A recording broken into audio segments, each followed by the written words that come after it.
আল্লাহ আমাদের খাই ভাইকে আপনি মাফ করে দেন। আল্লাহ আসমানে বলা আসমানে উঠায় দেন, জমিনে বলা জমিনে দেওয়ায় আল্লাহ মাফ করে দেন। আল্লাহ পবিত্র জুমার দিন আল্লাহ গ্রামের সকলকে। ও পরিবারের প্রতি অনেক ভালো ছিল, মানে পরিবারকে নিয়ে অনেক চিন্তা করতো, ও দেশকে নিয়ে অনেক ভালোবাসতো দেশকে। তো লেখাপড়া করার অনেক ইচ্ছে ছিল, মানে বড় হয়ে অনেক বড় কিছু হবে এরকম কিছু। আর দেশপ্রেমে অনেক উদ্যত ছিল, ওর ভিতরে একটা সাহস ছিল, দেশপ্রেমে যে সাহসটা ছিল ওর ভিতরে ছিল, যে দেশকে মানে রক্ষা করতে হবে। এই দেশকে রক্ষা করার জন্য ওই আত্মত্যাগটা করেছে। সে আন্দোলনের সময় বের হয়েছে, তার বাবাকে বলে আসছে, বাবা আমি আন্দোলনে যাব, মানে আমার দেশের জন্য আমি কিছু করতে চাই, মানে আমি শহীদ হবো। ও আগে থেকে বলে আসছে। তারপর ওর বাবা যখন ঘুমাইছে তখন সে নাকি মানে পাশ কাটে চলে আসছে। তখন তার বাবা ঘন্টা দেড়েকের মানে ব্যবধানে শুনতে পারে যে তাহমিদের আসলে গুলি, মানে বুকে গুলি। পুরো বাংলাদেশ কি তাহমিদের মতো হয় যে 15 বছর বয়সে একটা ছেলে যে একটা আত্মত্যাগ করে গেছে। আমি আশা করি পুনরায় আবার যদি কোনো এরকম সিচুয়েশন ক্রিয়েট হয় তাহলে তাহমিদের এই অনুপ্রেরণা আমাদেরকে বারবার অনুপ্রাণিত করবে। দেশের জন্য, জাতির জন্য, গণতন্ত্রের জন্য এই পতিত ফেসি স্বৈরাচার দানবীয় সরকার, মাফিয়া সরকার, জালিম সরকার, পুলিশ সরকার, যে সরকার দীর্ঘ 16 বছর এই দেশে মানুষের অন্যায়, অত্যাচার, নিপীড়ন, নির্যাতন, গুম, খুন, হামলা, মামলা, লুটপাট এমন কোনো কাজ করে নাই। গণতান্ত্রিক লেবাসে একটি ভয়ঙ্কর ভয়াবহ শাসক ছিল, যে শাসক মানে নমরুদ ফেরাউনকে হার মানিয়েছে। তো সেই সরকারের বিরুদ্ধে, সেই ফ্যাসিস্ট সরকারের বিরুদ্ধে এই দীর্ঘ 16 বছর আন্দোলন করতে গিয়ে আমাদের অনেক শহীদ হয়েছে, গুম হয়েছে, খুন হয়েছে, মানে এই দেশের অনেক মানুষকে জীবন দিতে হয়েছে। সর্বশেষ আমরা দেখেছি যে বৈষম্য বিরোধী ছাত্র আন্দোলনে দেশের ছাত্র সমাজ যখন তারা যৌক্তিক দাবিতে আন্দোলন করছিল, সেই দাবিকে উপেক্ষা করে তাদের উপরে নৃশংস নিষ্ঠুরভাবে তাদের উপরে নির্যাতন করা হয়েছিল, পুলিশ টেনে দেওয়া হয়েছিল, পেটো পানি লেগে দেওয়া হয়েছিল। তাদের সেই যুবলীগ, ছাত্রলীগের তারা হামলা করে আমাদের বহু নেতা কর্মীকে হত্যা করেছিল। আমরা দেখেছি এই ফ্যাসিস্ট সরকার যে বিরোধী আজকে জাতীয় ঐক্য গঠিত হয়েছে, সেই জাতীয় ঐক্যের মাধ্যমে আমাদের চক্রান্ত ষড়যন্ত্র মোকাবেলা করে আমরা আগামী দিনে এই দেশের জনগণের সরকার প্রতিষ্ঠা হবে। আমাদের চূড়ান্ত বিজয় অর্জন তখনই হবে এক নির্বাচিত সরকার, জনগণের সরকার যেদিন প্রতিষ্ঠা হবে। সেই নির্বাচন ভঙ্গুর করার জন্য একটি গভীর চক্রান্ত ষড়যন্ত্র হচ্ছে। সেই ষড়যন্ত্র মোকাবেলা করার জন্য সকলকে সতর্ক থাকতে হবে যে আমাদের শহীদের রক্তে উচিত যে আমাদের মুক্ত পরিবেশ, যে আমরা গণতন্ত্রের অভিযাত্রা শুরু করেছি, সেটা যেন ব্যাহত না হয়, শহীদের রক্ত যেন বৃথা না যায়। সেই শহীদের রক্ত সেদিনই সম্ভব হবে যেদিন জনগণের চূড়ান্ত বিজয় অর্জন হবে। গণতন্ত্র যেদিন গণতন্ত্রের চূড়ান্ত বিজয় হবে, কি জনগণের ভোটে নির্বাচিত কি জনগণের সরকার প্রতিষ্ঠা হবে।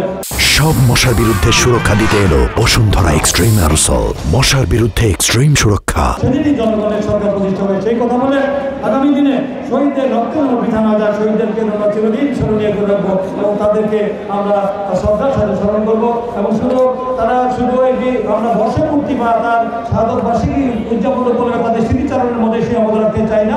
আমরা বাস্তবে তাদেরকে আমরা সবসময় আমরা চিন্তায়, চেতনায়, মননে তাদেরকে আমরা শ্রদ্ধার সাথে স্মরণ করবো। তাদেরকে আমরা আগামী দিনে জনগণের কাছে তাদেরকে চিরস্মরণীয় করে অমর করে রাখবো। যে আমাদের 2024-এ যে জুলাই আগস্টে যে আন্দোলন হয়েছিল, কোটা বিরোধী আন্দোলন, তারপরে বৈষম্য বিরোধী আন্দোলন, এক দফার আন্দোলন, সেই আন্দোলনে আমরা দেখেছিলাম যে ছাত্র সমস্ত দলমত নির্বিশেষে সমস্ত শ্রেণী পেশার মানুষ স্বাধীনতা যুদ্ধে যেটা দেখা যায়নি, পরবর্তী 90-এর আন্দোলনে আমরা সেটা দেখিনি। স্বৈরাচার বিরোধী আন্দোলনে যে সমস্ত শ্রেণী পেশার মা, শিশু, আবার বৃদ্ধ, বনিতা এবং কৃষক, শ্রমিক, মেহনতি মানুষ, শিশু, সমস্ত ছাত্র, সমস্ত শ্রেণী পেশার মানুষ কিন্তু রাস্তায় নেমে এসেছিল। যে গণ অভ্যুত্থান যাকে বলে, যে 71-এর মহান স্বাধীনতার যুদ্ধ যেটা দেখা যায়নি, সেটা আমরা দেখেছি। মা তার শিশুকে হাতে ধরে নিয়ে এসে রাস্তায় নিয়ে সেখানে মিছিলে নিয়ে গেছে। সেখানে আমরা দেখেছি কীভাবে নিশ্চয়ভাবে মাকে হত্যা করা হয়েছে হেলিকপ্টার দিয়ে। সেই যে ইংলিশ সিনেমাতে আমরা দেখি যে সিনেমাতে সেবার কীভাবে হেলিকপ্টার থেকে গুলি করে মানুষ হত্যা করে, সেইভাবে মা শিশুকে হত্যা করেছে, কি নিশ্চয়ভাবে হত্যা চালিয়েছে। আমরা দেখেছি যে সেই আমাদের মেধাবী ছাত্র রংপুরের সেই আমাদের রোকেয়া বিশ্ববিদ্যালয়ের সেই মেধাবী ছাত্র, সেখানে তাকে কিভাবে আমরা দেখেছি যে সেখানে তাকে কিভাবে নিশ্চয়ভাবে তাকে হত্যা করেছে। আমরা দেখেছি আবু সাইদকে কিভাবে হত্যা করেছে। আসলে তাহমিদ এই স্কুলের পড়ুয়া 9 শ্রেণীর একটি ছাত্র ছিল, খুব মেধাবী ছিল খুব ত্যাগী ছিল এবং তার এই মেধা ও ত্যাগ সে হাসতে হাসতে বুক উদাহরণ করে দিয়ে সে প্রায় 16টি গুলি বুকের মধ্যে নিয়ে প্রমাণ করছে দেশের জন্য একটা মানুষ কি করতে পারে। কাজে তার এই স্মরণে শুধু আজকে নয়, আমরা যতদিন এই প্রতিষ্ঠান থাকবে আমি থাকবো, যে আবেদন বা যেই প্রস্তাবটি আমার কাছে করা হয়েছে সম্মানিত সাধারণ সম্পাদক সাহেব, তাহমিদ স্মরণে একটি ভবন আপনারা দোয়া করেন।